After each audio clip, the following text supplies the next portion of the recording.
الرجیم بسم اللہ الرحمن الرحیم انا للہ و انا الیہ راجعون۔ سب سے پہلے تو میں امام زمانہ کی خدمت میں تسلیت پیش کرتا ہوں، تعزیت پیش کرتا ہوں رہبر انقلاب آیت اللہ العظمیٰ سید علی خامنہئی کی شہادت پر۔ اس کے ساتھ ساتھ عالم اسلام میں بسنے والے تمام مسلمانوں اور ایرانی عوام کی خدمت میں تسلیت پیش کرتے ہیں۔ آج ملت جعفریہ کا اہم اجلاس منعقد ہوا۔ اس اجلاس میں امریکی حملے کی شدید الفاظ میں مذمت کی گئی ہے اور اس حملے کو نہ صرف ایران پر بلکہ عالم اسلام پر حملہ تصور کیا گیا ہے۔ لہذا آج تمام مومنین کو یہ پیغام دیا جاتا ہے کہ آج کا دن سوگ کا دن ہے، عزا کا دن ہے۔ تمام خواتین، مرد، عورتیں، بچے، علماء کرام، خطبہ، ذاکرین، اس کے ساتھ ساتھ تمام ماتمی انجمنیں، تمام جوان، تمام صاحب بیاضوں سے گزارش ہے کہ انشاءاللہ تعالی 2 بجے نمائش چورنگی پر آج مجلس عزا کا انعقاد ہوگا، مجلس عزا برپا ہوگی۔ اس کے بعد مجلس عزا کے بعد ایک ماتمی جلوس جو نمائش چورنگی سے ایرانیان کی طرف جائے گا۔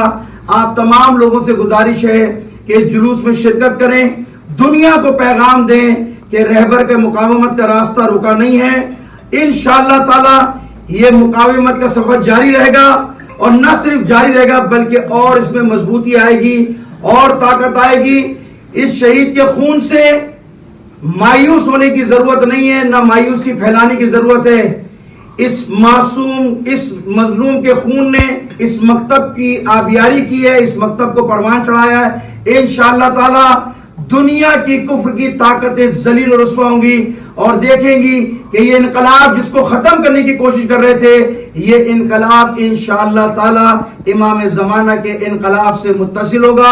آپ تمام لوگوں سے مجلس عزا میں اور جلوس میں شرکت کی استدعا ہے۔ والسلام علیکم ورحمۃ اللہ وبرکاتہ۔ اس کے ساتھ ساتھ ایک اور اہم اعلان آپ کے سامنے کرنا چاہتا ہوں کہ آج ہمارے جوان امریکن کونسلیٹ پر گئے تھے اور وہاں پر جو اطلاعات آئی ہیں، کچھ شہیدوں کے، جوانوں کے شہید ہونے کی آئی ہیں، کچھ زخمی ہونے کی آئی ہیں۔ جیسے ہی مکمل معلومات ہم تک آئیں گی ہم آپ تمام لوگوں تک پہنچائیں گے۔ اپنے آپ کو تیار رکھیے، انشاءاللہ تعالی ہر حالات کا مقابلہ کریں گے۔